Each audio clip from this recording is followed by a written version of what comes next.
बेनी माधव सिंह गौरीपुर गांव के जमींदार और नंबरदार थे। पूर्वज किसी जमाने में अमीर रहे होंगे, पर अब बेनी माधव सिंह अपनी आधी से अधिक संपत्ति वकीलों को भेंट कर चुके थे। अब तो मुश्किल से 1000 रुपए भी कमा लें तो गनीमत थी। ठाकुर साहब के 2 बेटे थे। बड़े का नाम श्रीकंठ सिंह था, जो कि डिग्री पास था और अब एक दफ्तर में नौकर था। छोटा बेटा लाल बिहारी सिंह घर पर रहकर ही अभी बड़े भाई के लाड में बेफिक्र दिन गुजार रहा था। दोनों भाई एक दूसरे के बिल्कुल विपरीत स्वभाव के थे। एक दिन, मुझे तो लगता है आजकल स्त्रियों को कुटुंब में मिलजुल कर रहने की जो अरुचि होती है, मुझे इस बात से ऐतराज है। कोई स्त्री एक परिवार में क्यों नहीं रह सकती? अरे तुम दूसरों के निपटारे मत करवाया करो। अब किसी के घर आए दिन की कला से जीवन को नष्ट करने की अपेक्षा यही उत्तम है कि अपनी खिचड़ी अलग पकाई जाए। ये भी तो सही है।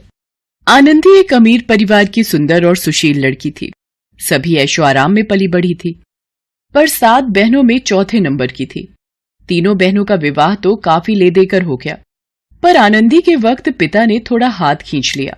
अभी 3 बहनें और ब्याहनी थी। एक दिन श्रीकंठ उनके पास किसी चंदे का रुपया मांगने आए।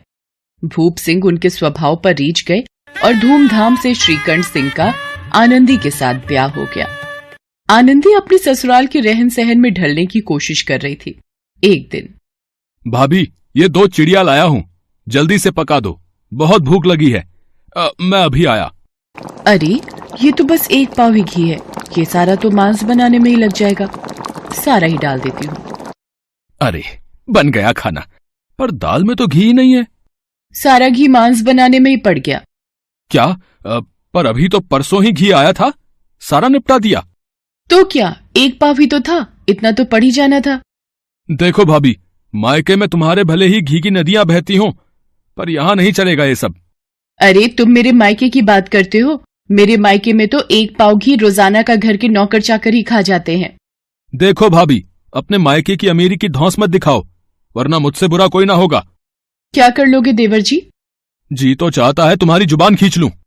ये रौब अपनी बीवी पर चलाना, मेरे आगे आंखें दिखाने की जरूरत नहीं है। वो होते तो तुम्हारी इतनी हिम्मत न बढ़ती। लाल बिहारी सिंह अनपढ़ गवार की तरह बात को बढ़ा रहा था। उसने गुस्से में आनंदी को चप्पल फेंक कर मार दी। जिसके गुमान पर इतरा रही हो, उसे भी देखूंगा और तुम्हें भी। आनंदी ने उस वक्त तो अपने आप को बचा लिया, पर उस वक्त वो खून का घूंट पीकर रह गई और गुस्से में तिल मिलाने लगी। अब शनिवार इनके आने तक इस कमरे से बाहर भी निकल जाऊं या खा पी लूं तो मेरा नाम आनंदी नहीं। बस एक बार ये आ जाएं, फैसला हो ही जाएगा। आनंदी श्रीकंठ के आने के इंतजार में थी, पर शनिवार को जब वो आया, भैया आप जरा भाभी को समझा दीजिएगा कि मुंह संभाल कर बातचीत किया करे, नहीं तो एक दिन अनर्थ हो जाएगा। बहू बेटियों का ये स्वभाव अच्छा नहीं कि मर्दों के मुंह लगे। वो बड़े घर की बेटी हैं, तो हम भी कोई गए गुजरे लोग नहीं हैं। आखिर बात क्या हुई? बात की शुरुआत भाभी ने की थी, मैंने तो कुछ भी नहीं कहा, यूं ही अपने आप उलझ पड़ी। मायके के सामने हम लोगों को कुछ समझते ही नहीं। सारी बात सुनकर श्रीकंठ सिंह कुछ देर बाद अपने कमरे में जाता है। देख लो जी, तुम्हारे घर में मेरा किस तरह का अपमान हुआ है। मेरे ऊपर तुम्हारे भाई ने चप्पल फेंक कर मारी। वो तो मैंने अपना बचाव कर लिया, वरना आज मेरी एक आंख या सिर फूटा देखते। रुको, मैं अभी लाल बिहारी को बताता हूँ, उसकी हिम्मत कैसे हुई। पिताजी, मुझे अब यहां नहीं रहना। मेरी पत्नी के साथ अगर ऐसा व्यवहार होगा तो मैं सहन नहीं करूंगा। कल तक श्रीकंठ सिंह जो स्त्रियों के परिवार से अलग होकर रहने में गुस्सैल हो जाता था, आज खुद अलग होने की बात कर रहा था। बेटा, तू इतना बुद्धिमान होकर ऐसी बात कर रहा है? स्त्रियां इस तरह घर का नाश कर देती हैं, उनको बहुत सिर चढ़ाना अच्छा नहीं। बाबा, आप स्वयं जानते हैं कि मेरे ही समझाने बुझाने से इसी गांव में कई घर संभल गए, पर आज मैंने अपनी पत्नी को रोते देखा है। ईश्वर को साक्षी मानकर मैंने आनंदी से 7 फेरे लिए थे। या तो अब लाल बिहारी इस घर में रहेगा या फिर मुझे रख लो। आपको यदि वो अधिक प्यारा है तो मुझे विदा कीजिए, मैं अपना भार अपने आप संभाल लूंगा। यदि मुझे रखना चाहते हैं तो उससे कहिए जहां चाहे चला जाए। बस ये मेरा अंतिम निश्चय है।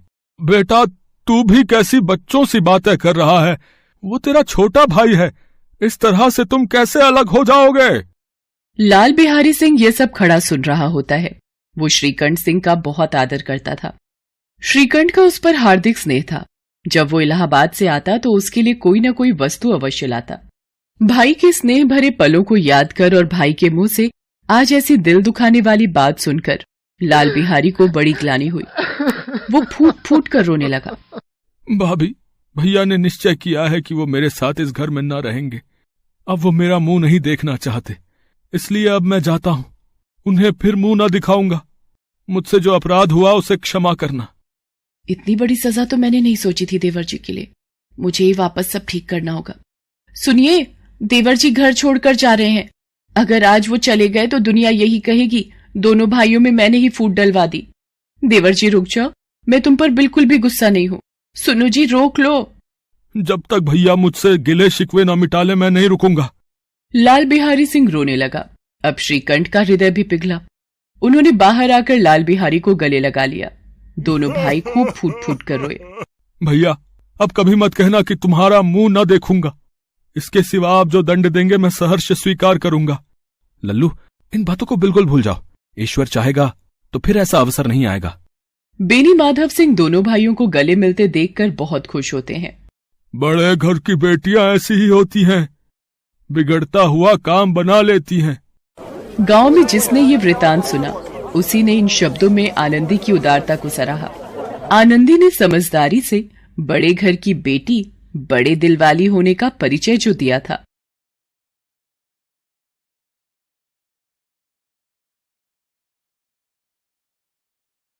झूरी के पास 2 बैल थे।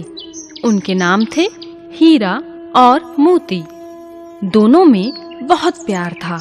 वे नाद में एक साथ मुंह डालते और एक ही साथ मुंह हटाते। झूरी भी उनके चारे पानी का बड़ा ध्यान रखता। वह कभी भी उन्हें मारता पीटता नहीं था। इस कारण दोनों बैल भी झूरी को बहुत प्यार करते थे।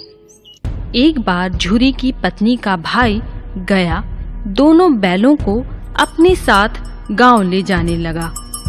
बैलों को बड़ा आश्चर्य हुआ कि वह उन्हें क्यों और कहां लिए जा रहा है। रास्ते में उन्होंने उसे बहुत तंग किया। मोती बाएं भागता तो हीरा दाएं। किसी प्रकार दोनों को लेकर गया। अपने घर पहुंचा। घर पहुंचकर गया ने उनके सामने रूखा सूखा भूसा डाल दिया, जिन्हें दोनों बैलों ने छुआ तक नहीं। रात होने पर बैलों ने वहां से भाग जाने का निश्चय किया। उन्होंने जोर लगाकर रस्सियां तोड़ डाली और भाग चले। सुबह उठकर जब झूरी ने उन्हें थान पर खड़े देखा तो वह सब कुछ समझ गया और प्यार से उन पर हाथ फेरने लगा। परंतु झूरी की पत्नी जल भुन गई। उसने उनके सामने रूखा सूखा भूसा डाल दिया। फिर भी वे खुश थे।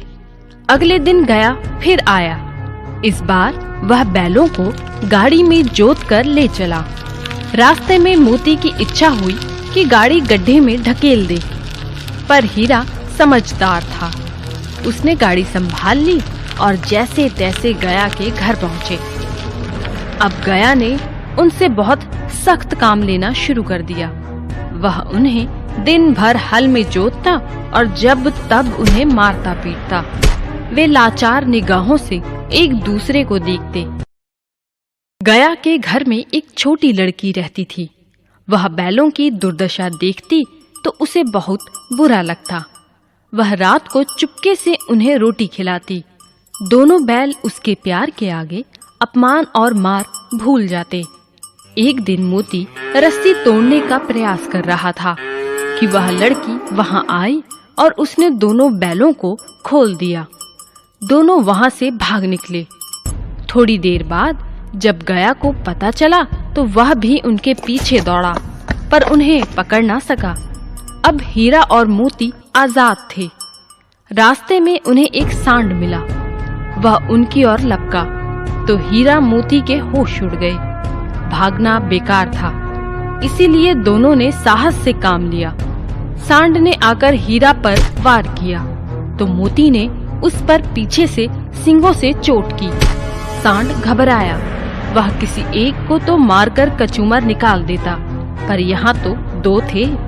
मोती कुछ दूर उसके पीछे दौड़ा, पर हीरा ने उसे दूर न जाने दिया। दोनों अब बड़े प्रसन्न थे। आगे चले तो रास्ते में मटर का खेत दिखाई दिया। भूख तो लग ही रही थी। हरी हरी मटर देखकर उनकी भूख और भी तेज हो गई। वे खेत में घुस गए मटर खाने। अभी पेट भरा भी ना था कि खेत के रखवाले ने उन्हें देख लिया। उन्होंने उन्हें चारों ओर से घेरकर पकड़ लिया और कांजी हौस में बंद करा दिया। हीरा और मोती ने देखा कि कांजी हौस में और भी कई जानवर थे, भैंसे, घोड़े, गधे, बकरियां आदि, सब के सब कमजोर और दुबले पतले। वहां किसी के लिए न चारे का प्रबंध था न पानी का। यहाँ कहाँ आ फंसे, उन्होंने सोचा।